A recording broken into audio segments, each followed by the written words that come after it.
our slides a little bit messy. I simplified versions here. I think our group will be quite heartened to hear the discussion from the start of the last group. We started by having a fairly long debate on the aim of this whole project, whether or not it was to inform policy, so to have evidence-informed policy, or whether it was to shift the debate in public and shift the resulting policies. Our decision was that the project's aim was to enable evidence-informed policy.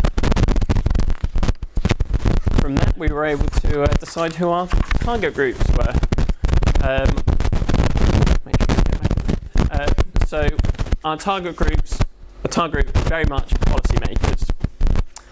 We've thought about two ways at which we wanted to target the policymakers. Firstly, directly going straight to them, but then also going indirectly via the public, via NGOs, groups that would in turn then pass these messages on to policymakers. Specifically within the policymaker group, we spoke about committees within Parliament, individual members of Parliament, and on the government side we also spoke about government staff and indirect NGOs. We talked about broader government, other industry,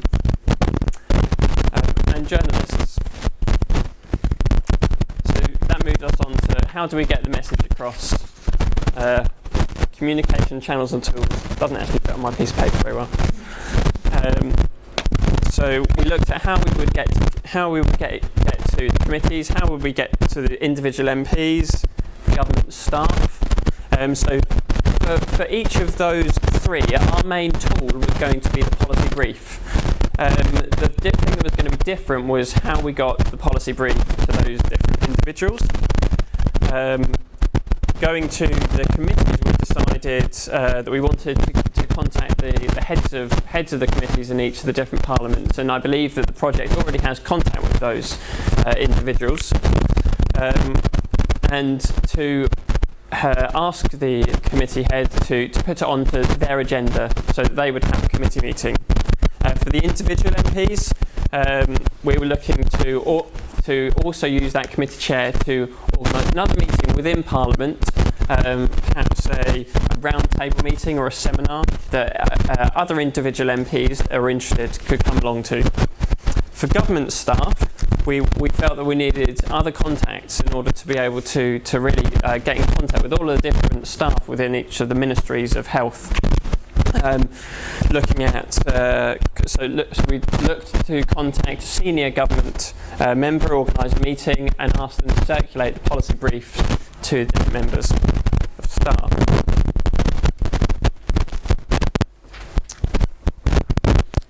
But of course, we still need to get in contact with the indirect channels.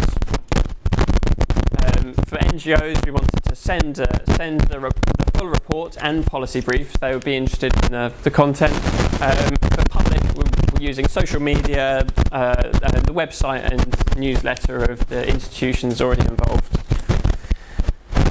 And finally, what were we actually going to tell these people in the policy briefs, on the website, in the newsletter? Messages.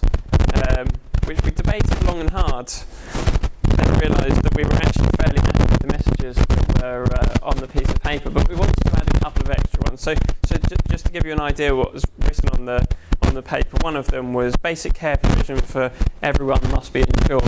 Although we were somewhat happy with these, we decided that they definitely needed to be targeted and more detailed if they were going to influence and be taken on board by individuals, and perhaps someone else in our group might want to expand on that too.